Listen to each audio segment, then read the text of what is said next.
Hello, ladies and gentlemen, and welcome to another edition of Mr. Merrigan's Moments in History, U.S. History Edition. Today, in the Industrial Age section of U.S. History, we're going to dive into economics, and we're going to, in particular, lay kind of some of the foundation in order to kind of help us understand this time period. And so we're going to bring up names like John D. Rockefeller and Andrew Carnegie, or Carnegie if you prefer. And we're going to talk about how these men take advantage of the situation and how they use the economic system to become the two richest men in American history. And we'll talk more about how they did that in just a moment. First, though, I want to highlight some of the factors of production. And there's a great quote here by Madam C.J. Walker that talks about her growth. And she says, "I'm a woman who came from the cotton fields of the South. I was promoted there to the wash tub. Then I was promoted to the cook kitchen. And from there I promoted myself into business of manufacturing hair goods and preparations. I have built my own factory on my own ground." You're going to see people like Madam C.J. Walker and others take that entrepreneurship. And entrepreneurs are people who kind of bring together the factors of production in order to create products and sometimes services. And they accept the risk of running a business to earn a profit. And so certainly part of that market economy that we have, say, here in the United States. And so those different factors of production include land, which would be your natural resources. We'll talk about oil and iron a little bit later. Then you've got labor. That's your human skills and effort. And then you've got your capital, which is your buildings, your tools, your equipment, your factories. It's the tools you need to do the job. It's the equipment that you need to do the job. And then that produces your products and your services. And so kind of what I want to do to start this video out is to highlight these, and then we'll get in specifically to how they fit into this time period in U.S. history. So laying again the foundation for growth here. Businesses are going to start to become corporations. And so these are businesses in which investors own shares. Works a lot like the economy today. When a company goes public, people will buy up what we call stocks, and that's what's being sold to help raise capital or money for the company. Another way to think of this too is like if you are a fan of the show Shark Tank, people go on to sell a share of their company in order to usually to gain capital.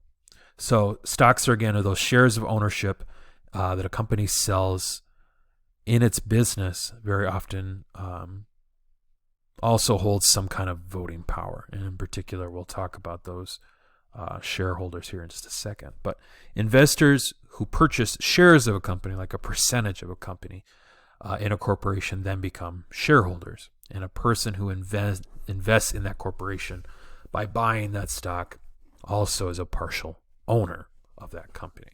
And again, people like Rockefeller, people like Carnegie are going to utilize their investors, but they're also going to maintain the most stake or the highest percentage in their company. So why become a shareholder? Well, shareholders earn dividends. And this would be a stockholder's share of the company's profits. After you pay your costs, the money that you have left over, that's your profit. And in today's society, after you pay taxes and other things and wages and rental costs and other things. And so usually this is a cash payment to people. And so in exchange for you giving some money initially to help the company get on its feet, the whole idea is that you'll gain that money back and then you'll gain some with the corporation's profits as you own part of the company, you own the stock. So quick check-in question here, just to kind of make sure that we're tracking some of these ideas, is which factor of production that we talked about at the very beginning refers to the buildings, machinery, and tools? Is that your land, your dividends, your labor, or your capital? Well, that would be your capital, right? Because labor is the people, and the labor in using your equipment, machinery, and then of course the physical land that you need to have these things done on. So let's get into now this time period. So we've highlighted some of the inventions. We've highlighted, people like Vanderbilt who were buying up companies. And what I want to highlight today is how, for example, we're going to start here with John D. Rockefeller, who's also the richest man in U.S. history, how he uses his Standard Oil Company to control a booming oil industry in the United States. So Rockefeller and his partners, and again, these are the associates who agreed to operate a business with another. So these are his stakeholders in many cases, and people who perhaps own a little bit more stock in his company. They made massive fortunes, and they dominated the oil industry. Particularly kerosene was so vital for lamps and for other means of production that they made a ton of money. And so Rockefeller eventually forms a trust, which becomes the Standard Oil Trust. This is a combination of firms or corporations that are formed by a legal agreement, specifically to reduce competition. So by acquiring stock, and what he would do is he would buy stock in all these other oil companies, is he would eventually gain enough wealth to buy the company, and then he would absorb that company into Standard Oil. And so by becoming part owner in these companies, he essentially could maintain control of an entire industry. And he created what we would call a monopoly, which is total control of a type of industry, typically by one person or by a company.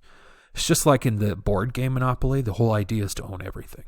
And so the idea here is that in order to increase his profits, he needs to reduce competition. And in order to reduce the competition, he's got to own everything. And so that was the goal for Rockefeller. And so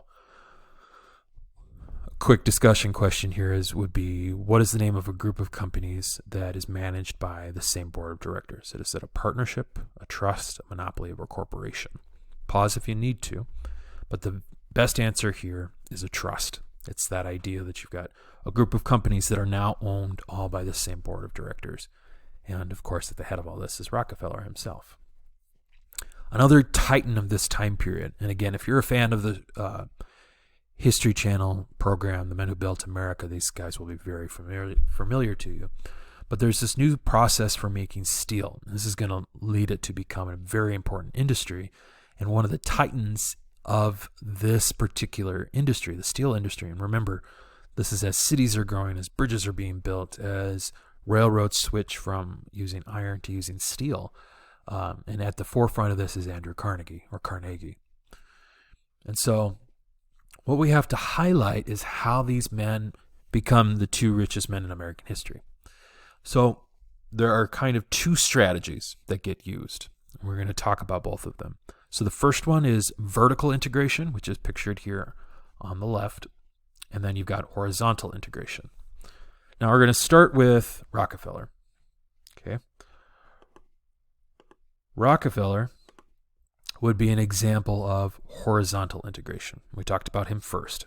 So what he did with the U.S. Oil Company in Standard Oil is that he would buy up all these other companies. And so what he's doing is he's purchasing competition or competing companies in the same industry, which would be oil refining. And so that all the oil refineries are going to be controlled by Rockefeller. Andrew Carnegie's strategy is more what we'd call vertical, in which he's going to purchase companies at all the levels of production. Rather than owning all the steel mills, for example, or in this case, we're going to use a meat industry, he's going to control every aspect of it. He's going to control the cattle, which is where it all begins. He's going to control the slaughterhouse, which is, of course, how we get beef. He's then going to control the refrigerated cars. He's going to control the cooled warehouse, the meatpacking plant, and the delivery wagons. Every single part of the entire process of that company, Carnegie wanted to own and wanted to control so that he can maximize profits at every level. And so while both of these men have very different strategies, both ultimately were very successful. Kind of getting back to Andrew Carnegie, He believed that steel was the future. The only problem is that when he first begins, steel is very expensive, and the production of it is quite slow. It takes a long time. And so it was a stronger material. It was longer lasting than iron. Typically, it was treated with things like carbon. And it was really an ideal product for building things like railroad tracks, bridges, and other products, eventually skyscrapers. And so Andrew Carnegie creates the Carnegie Steel Company, which again he founded, he created, and he's able to dominate this. And he had to take on a lot of risk, just like Rockefeller did, but he acquired companies that provided the equipment and the service needed at all levels of production and distribution. So the making of steel and then getting steel out to his customers. And again, that's his vertical integration. So industrial millionaires, Andrew Carnegie and Rockefeller, did use some of their money in order to invest back in the United States. Carnegie much more so than Rockefeller. Rockefeller gave quite a bit to places in New York, but I would say that Carnegie overall donated more money to charity and towards the public. We could get into a whole conversation about that, but they built libraries. Carnegie libraries were built throughout the United States, including here in Minnesota. They founded schools, Carnegie Mellon, for example, universities, and also certainly other civic institutions, particularly in the case of Rockefeller to the arts. And the trend, or the general movement, was towards business monopolies at the time, which this behavior was encouraged in some states. Laws were passed making corporate mergers or the combining of companies actually easier. And so you did see these acts of philanthropy, the building of schools, universities, other civic institutions, but you also saw some things, including the buying of different politicians towards more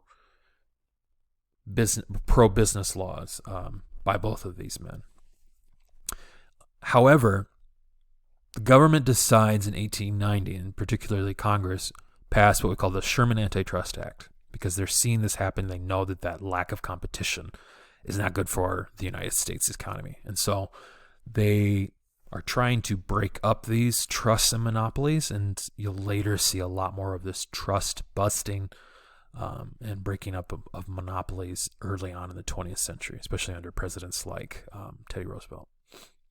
And so you've got the very famous Standard Oil octopus trying to, again, reach its tentacles, ranging from Congress and the White House, and certainly to the controlling even the consumers.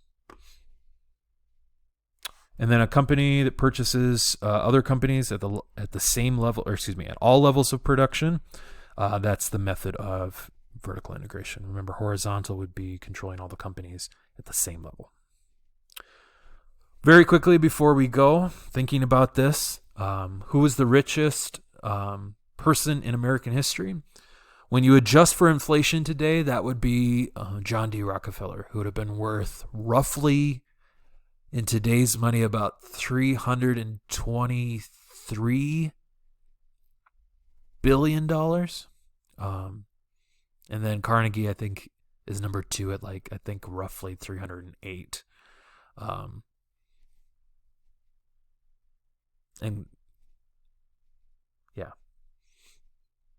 then I think I want to say Vanderbilt's number 3, and then I think Bill Gates is officially at number 4.